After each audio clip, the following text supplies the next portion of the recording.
My name is Lauren Mitchell, and for the last 3 years my family has treated my divorce like a contagious disease. It started the day I told them I was leaving Marcus. We'd been married for 7 years, and to everyone on the outside we looked perfect. Marcus was a corporate lawyer at a prestigious firm. I was, well, according to my family, I was Marcus's wife. That's how my mother introduced me at parties. That's how my sister Victoria referred to me when her friends asked, "Oh, Lauren, she's Marcus's wife. He's a partner at Henderson and Associates." Never mind that I had my own career.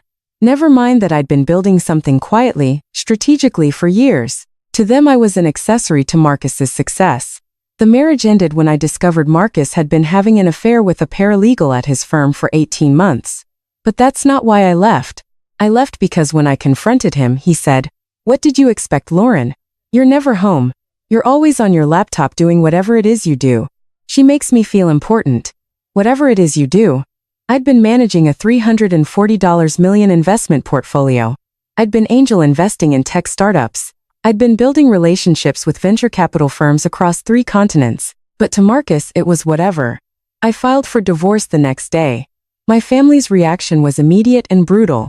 "You're throwing away a good man over a mistake." My mother said, her voice dripping with disappointment. "Do you know how hard it is to find a successful husband?"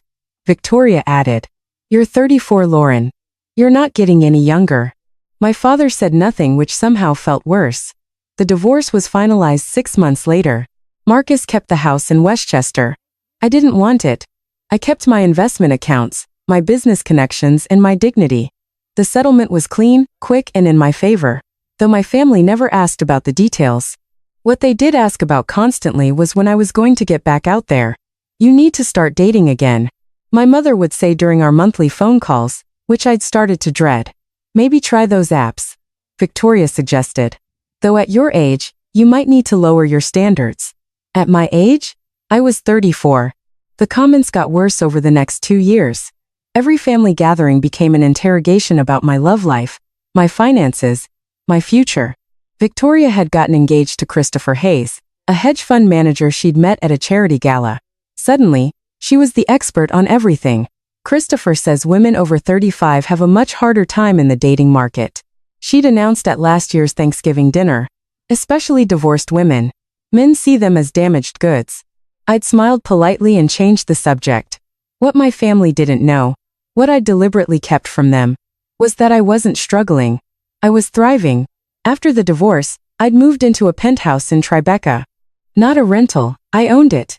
Bought it outright for $4.2 million from a contact who needed to liquidate quickly. My family thought I was renting a small apartment downtown because that's what I told them.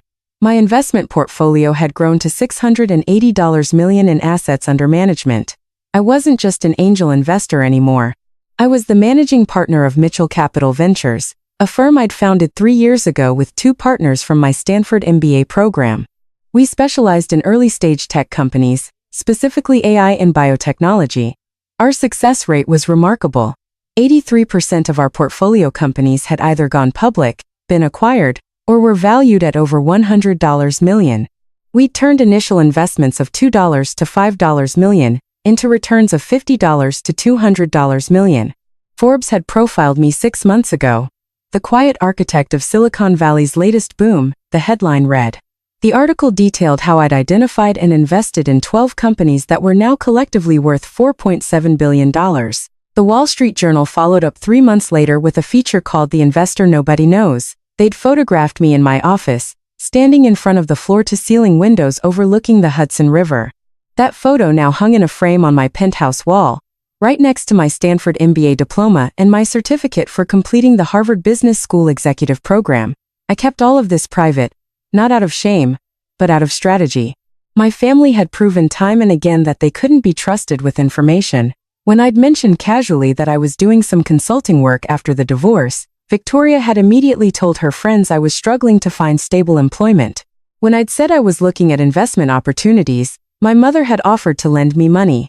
So, I stopped telling them anything. I let them believe I was barely surviving. I let Victoria make her snide comments about my little online thing. I let my mother worry about my finances. I showed up to family events in modest clothing, drove a simple Tesla Model 3 instead of the Porsche Taycan I actually owned, and nodded quietly when they offered unsolicited advice about money management.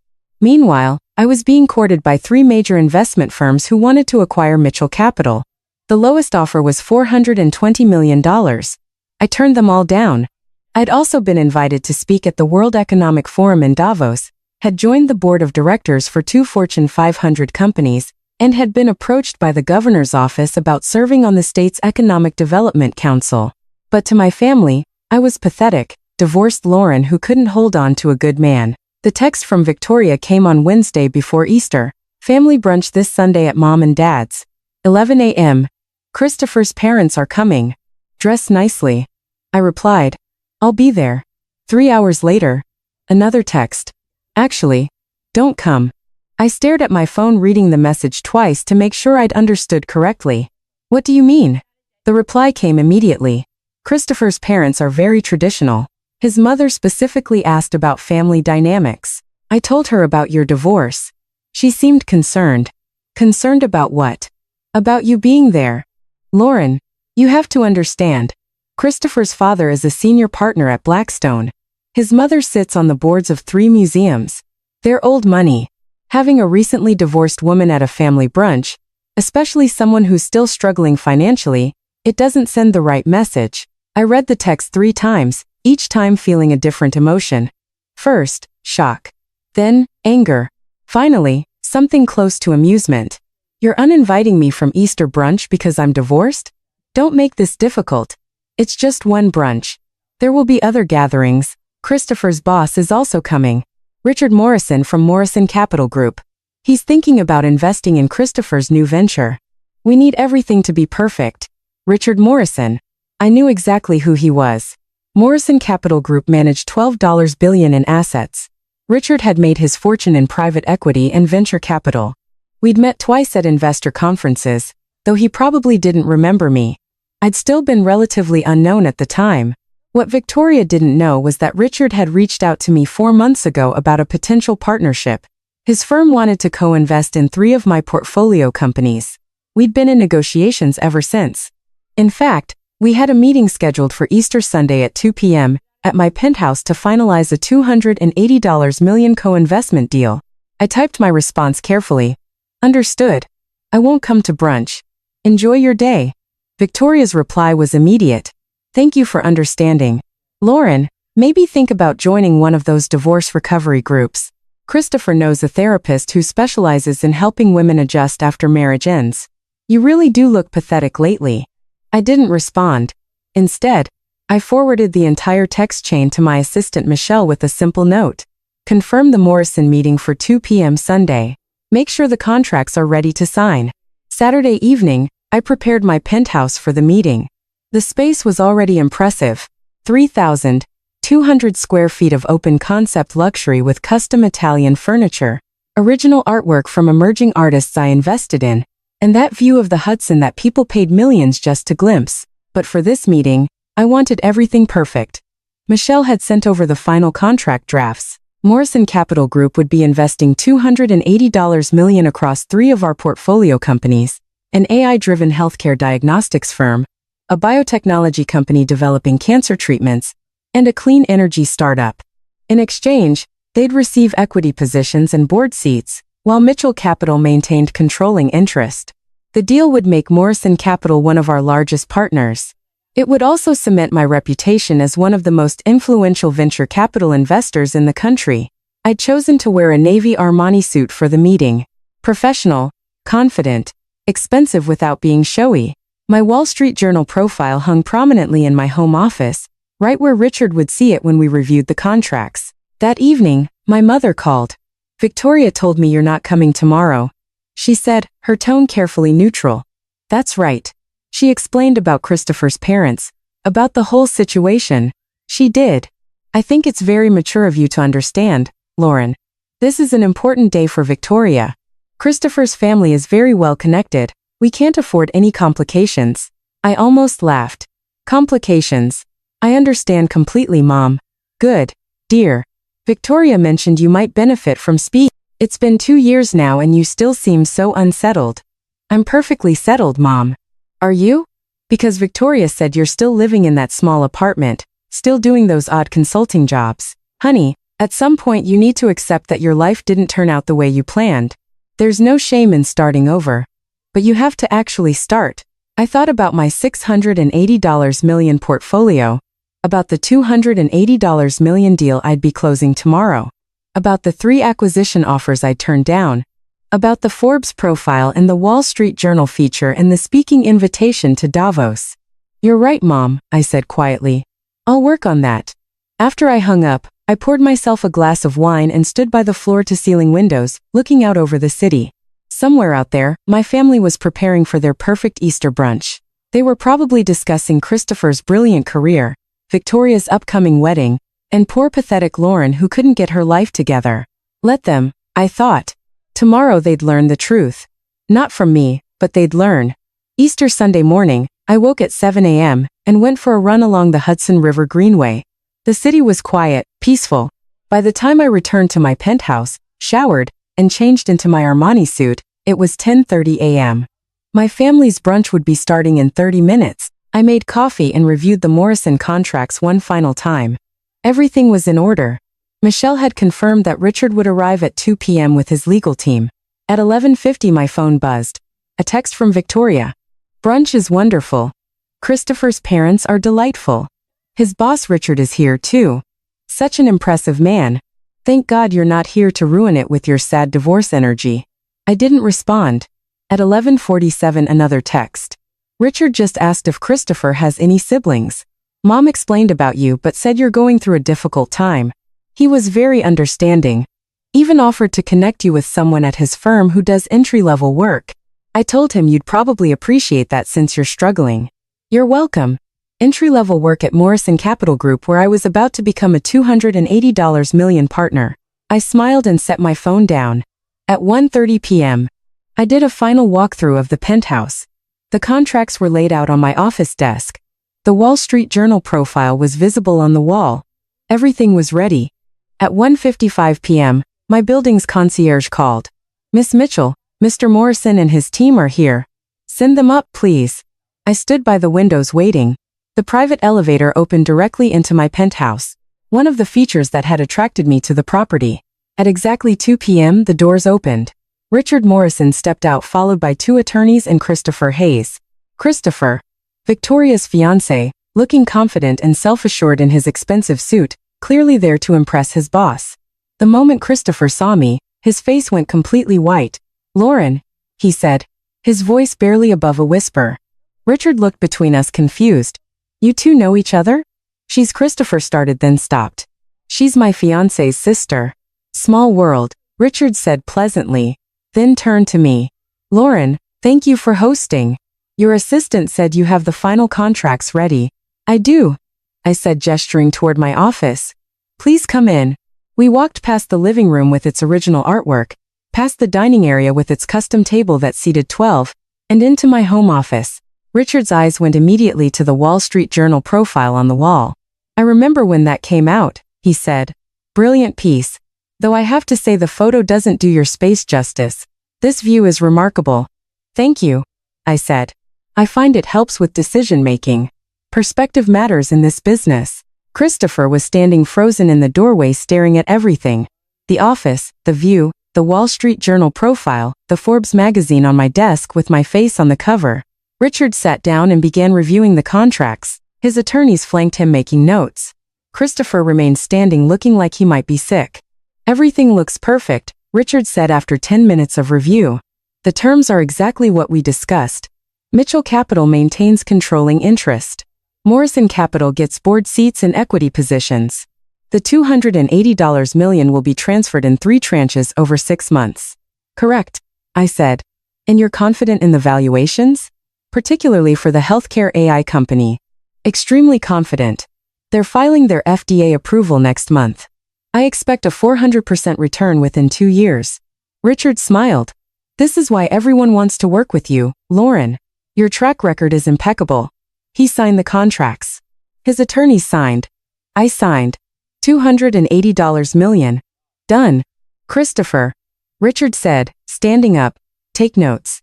This is how you build real wealth, not by managing other people's money, but by identifying opportunities before anyone else sees them. He turned to me. How did you know about the healthcare AI company? We've been trying to get into their Series B for 6 months. I was their first investor, I said simply. I met the founder at a Stanford reunion 4 years ago. She had an idea and a prototype. I gave her $3 million. $3 million that's now worth. Last valuation was $440 million. After FDA approval, I expect $2 billion. Richard whistled. Remarkable. Christopher made a strange sound in the back of his throat. Richard noticed. Christopher, are you all right? You look pale. Christopher started. I didn't know Lauren was, Victoria never said. Victoria doesn't know, I said quietly. I keep my professional life private. Richard's phone buzzed. He glanced at it then frowned. Excuse me, I need to take this. It's my wife. He stepped toward the windows. Hello. Yes. I'm still at the meeting. What slow down? Who said that? His expression changed from pleasant to confused to something close to anger. Victoria did what? He listened. No, Margaret. That's not. Let me call you back. He hung up and turned to Christopher. My wife just received a very strange phone call from someone named Victoria Hayes. Your fiancé. Christopher's face somehow went even paler. Yes, sir. She called my wife to ask if I could keep an eye out for her sister Lauren, who's apparently struggling after a difficult divorce and might need entry-level opportunities at Morrison Capital. The office went completely silent. Richard looked at me, then at Christopher, then at the contracts we just signed, then at the Wall Street Journal profile on the wall. Entry-level, he repeated slowly. She thinks Lauren Mitchell, managing partner of Mitchell Capital Ventures, the woman who just partnered with my firm on a $280 million deal, needs entry-level work? Sir, I can explain, Christopher started. Explain what? Richard's voice was sharp now. Explain why you brought me to meet with a woman you apparently know nothing about. Explain why your fiancé is calling my wife to offer charity to one of the most successful investors in the country. I didn't know, Christopher said desperately. Victoria never told me Lauren was. I thought she was just. She's always so quiet at family events, and Victoria said she was struggling, and you didn't bother to do basic research? Richard said coldly. Christopher, I brought you to this meeting because I thought you showed promise. I wanted you to see how real deals are made. Instead, you've demonstrated that you don't even know your own fiancé's family. He turned to me. Lauren, I apologize for this awkwardness. No apology necessary, I said calmly. Family dynamics can be complicated. Richard's phone buzzed again. He answered immediately. Margaret, I'll call you back. What, who else called? He listened, his expression darkening. Victoria called my mother, too? And told her what? That her sister is in need of our help? He looked at Christopher with something close to disgust. Pack your things tomorrow. You're off the Morrison investment team. Sir, please. I don't work with people who lack basic professional awareness. And I certainly don't work with people whose families insult my business partners. He turned to me. Lauren, thank you for your professionalism. I'll have my assistant coordinate the fund transfers. Thank you, Richard. He shook my hand, nodded curtly at Christopher, and left with his attorneys. Christopher stood frozen in my office, his face ashen. You let us believe he started. I let you believe what you wanted to believe. I said quietly. I never lied about my career. I simply didn't advertise it.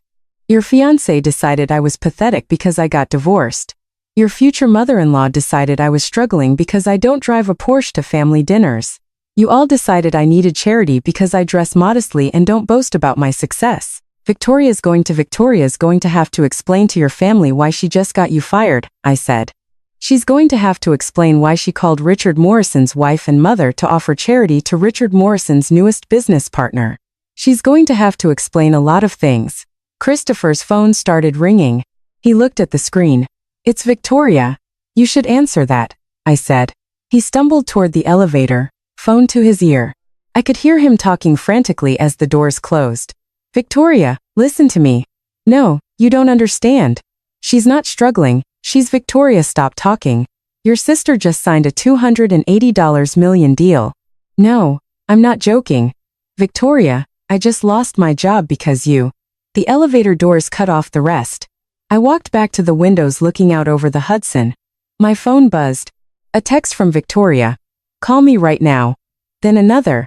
Christopher said you signed a deal for $280 million? That's impossible. Then another. He said Richard Morrison fired him because of me. What did you tell them? I didn't respond. My mother called. I let it go to voicemail. Victoria called. Voicemail. My father called. For first time in 2 years, he actually called me directly. Voicemail. Then a text from my mother. Lauren. Victoria is hysterical. She says there's been a terrible misunderstanding. He says Christopher lost his job. He says something about a $280 million deal. Please call us immediately. I poured myself a glass of wine and sat down with my laptop. I had emails to answer, 3 portfolio companies to check on, and a board meeting to prepare for. My phone kept buzzing. Text after text after text. Victoria, you destroyed my relationship. Mom, what is happening? Why is Victoria crying? Dad, we need to talk. This is serious. Victoria, Christopher's parents are furious. His mother called me personally to say the engagement is off.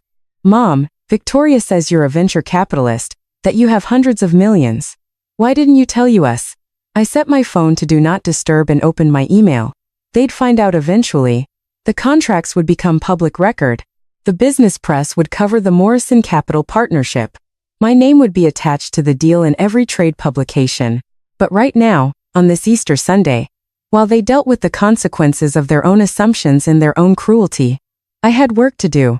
Monday morning, I woke to 47 missed calls and 89 text messages. Most were from Victoria, ranging from furious to desperate to pleading. Christopher had officially broken off their engagement. His parents had made it clear that the Morrison family's displeasure meant the Hayes family would not be associating with the Morrison family professionally or socially. Since Christopher's entire career had been built on Richard Morrison's mentorship, he was now essentially blacklisted in their social circle. Victoria blamed me for all of it. You could have told me, one text read. You let me humiliate myself. You let me ruin my engagement. What kind of sister does that? My mother's messages were more measured but equally insistent. Lauren, we need to discuss this. Your father and I had no idea about your success. Why did you keep this from us? More importantly, why did you let Victoria embarrass herself? You could have prevented all of this. The one that surprised me came from my father at 6:47 a.m. I looked you up. Forbes, Wall Street Journal, Business Insider. I had no idea. We need to talk about family investments. I have some ideas that could benefit from your expertise. I responded to none of them. Instead, I went to my office in Midtown. Yes, I had an actual office, a full floor in a building near Grand Central that Mitchell Capital shared with 2 other firms. My partners, David and Priya, were already there when I arrived. Did you see the news? Priya asked, pulling up her laptop. Business Insider had published a story about the Morrison Capital deal. Morrison Capital Group partners with Mitchell Capital Ventures in $280 million tech investment deal, the headline read. The article mentioned me by name, included a quote from Richard about my exceptional track record, and referenced my Wall Street Journal profile. Your phone must be exploding, David said. Family? Priya asked knowingly. She'd met Victoria once at a company event I'd foolishly invited her to. Victoria had spent the entire evening asking Priya if she was Lauren's assistant, despite being introduced as a co-founder. Family, I confirmed. By noon, the story had spread to Bloomberg, Forbes, and the Financial Times. My assistant, Michelle, fielded 17 interview requests, 9 speaking invitations, and 5 acquisition offers for Mitchell Capital. She also fielded 3 calls from my mother, 2 from Victoria, and 1 from someone claiming to be my family attorney, asking about fiduciary responsibilities to blood relatives. At 3 p.m., my building security called. Miss Mitchell, there's a Victoria Hayes in the lobby. She doesn't have an appointment, but insists she's your sister. She's quite insistent. Don't let her up, I said. If she refuses to leave, call the police for trespassing. Understood, ma'am. 10 minutes later, my mother called from the lobby. I had security escort her out as well. That evening, I received an email from my father. The subject line read, "Family meeting required." The email detailed how, as my parents, they had contributed to my upbringing and education, and therefore deserved transparency regarding significant financial developments. He suggested we meet to discuss appropriate family investment opportunities and equitable distribution of resources. I forwarded it to my attorney with a note. Please send a cease and desist if this continues. Victoria's messages became increasingly unhinged. Mom and Dad took out a second mortgage to pay for your Stanford MBA. You owe US. I introduced you to Marcus. If IT wasn't for me, you never would have had those years of stability to build your little company. Christopher's family is suing me for defamation. They say I knowingly lied about your financial status to make myself look better. I need a lawyer. You have to help me. I blocked her number. Tuesday morning, Richard Morrison's office called. His assistant was pleasant and professional. Mr. Morrison wanted to personally apologize for the awkwardness on Sunday. He also wanted you to know that the incident has been handled. Handled? I asked. Christopher Hayes is no longer with Morrison Capital Group. Additionally, Mr. Morrison has made it clear to his social circle that any business involving the Hayes family would be viewed as problematic. In other words, Christopher and Victoria were socially and professionally radioactive now.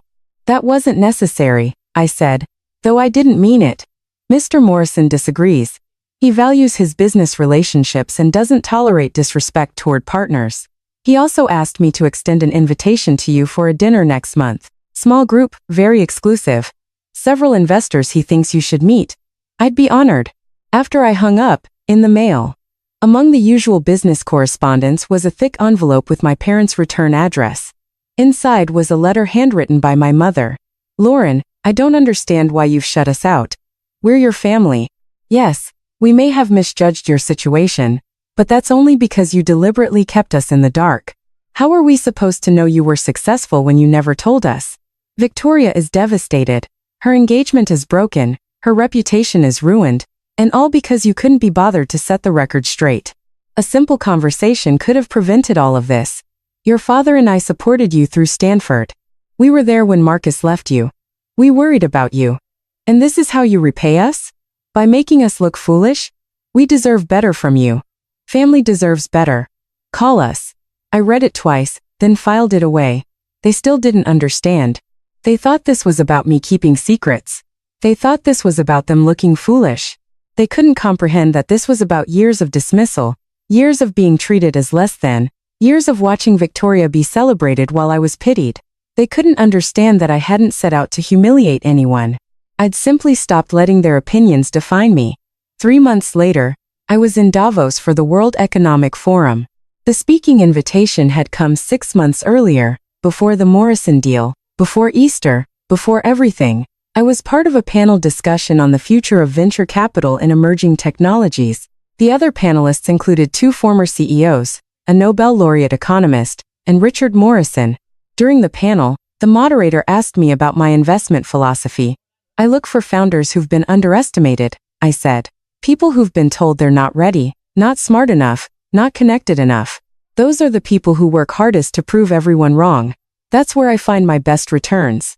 After the panel, Richard and I had coffee. I heard Victoria tried to sue you, he said. She did. My attorney handled it. The case was dismissed. And your family? Haven't spoken to them since Easter. He nodded thoughtfully. My daughter went through something similar. Not as dramatic, but similar. Her family expected her to fail, so when she succeeded, they couldn't accept it. They wanted credit for her success or compensation for her using family resources. It got ugly. What did she do? Cut them off completely. Best decision she ever made. He smiled. She's thriving now. CEO of her own company. Happy. Peaceful. That's good to hear. You'll thrive too, Lauren. You already are. He was right. Mitchell Capital had grown to $840 million in assets under management. We'd closed 6 new deals since Easter, including 2 with Morrison Capital Group. Forbes had ranked me number 14 on their list of most influential venture capitalists under 40. I'd also started a foundation focused on funding women entrepreneurs who'd been passed over by traditional venture capital. We'd invested in 17 companies so far. 12 were already profitable. My personal life was exactly as I wanted it. Quiet, private, and entirely my own. I dated occasionally, traveled frequently, and spent my free time mentoring young investors. I'd moved to an even larger penthouse, this one with a private terrace and direct views of both the Hudson River and Central Park.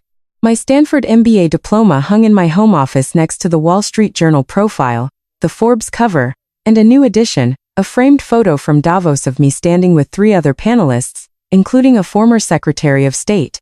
One evening in June, I received a wedding invitation. Not from Victoria. She and Christopher hadn't reconciled. From someone else entirely. Sarah Chin, the founder of the healthcare AI company I'd first invested in 4 years ago. The company that was now worth $2.1 billion after FDA approval. She was marrying her partner and she wanted me there. You believed in me when no one else would. Her personal note read, "You're the reason any of this exists. Please come celebrate with us." I RSVP'd yes immediately. The wedding was beautiful. Small, intimate, filled with people who'd supported Sarah and her partner through their journey. During her toast, Sarah looked directly at me. "Lauren once told me that the best revenge is success," she said. She was right. But the better truth is that success isn't revenge at all. It's freedom. Freedom to build the life you want with the people who deserve to be in it. "Lauren, thank you for showing me that." Everyone raised their glasses. I smiled, feeling something I hadn't felt in years around family events. I felt like I belonged. Later that evening, my phone buzzed. A text from an unknown number. "This is Victoria. I got a new number because you blocked my old one. Mom is sick. Stage 3 breast cancer. He's asking for you. I know you hate us, but she's our mother. Please." I stared at the message for a long time. Then I called my assistant. "Michelle, I need you to research the best oncologists in Nunu, find out who's leading in breast cancer treatment. Get me their contact information." "Of course. May I ask why?" "My mother is sick. I'm going to make sure she gets the best care possible. Send me the information and I'll arrange everything. The bills should be sent directly to me." "Will you be contacting your family?" "No," I said. "I'll handle the medical care, but I won't be resuming contact. Please make that clear to the medical team. All communication should go through you." "Understood." I hung up and looked out over Central Park. The sun was setting, painting the sky in shades of pink and gold. My family had taught me I was pathetic. They taught me I was a failure. They taught me that my worth was measured by my marriage, my modesty, my willingness to be small. But I taught myself something different. I taught myself that success doesn't need an audience. That strength doesn't need to be loud. That the best way to prove people wrong isn't through confrontation. It's through building something so undeniably that their opinions become irrelevant. My mother would get the best medical care in the country. Because despite everything, I wasn't cruel. But she'd get it on my terms, without my presence, without reconciliation, without the redemption arc they probably expected. They called me pathetic. I'd built an empire. And in the end, that was enough.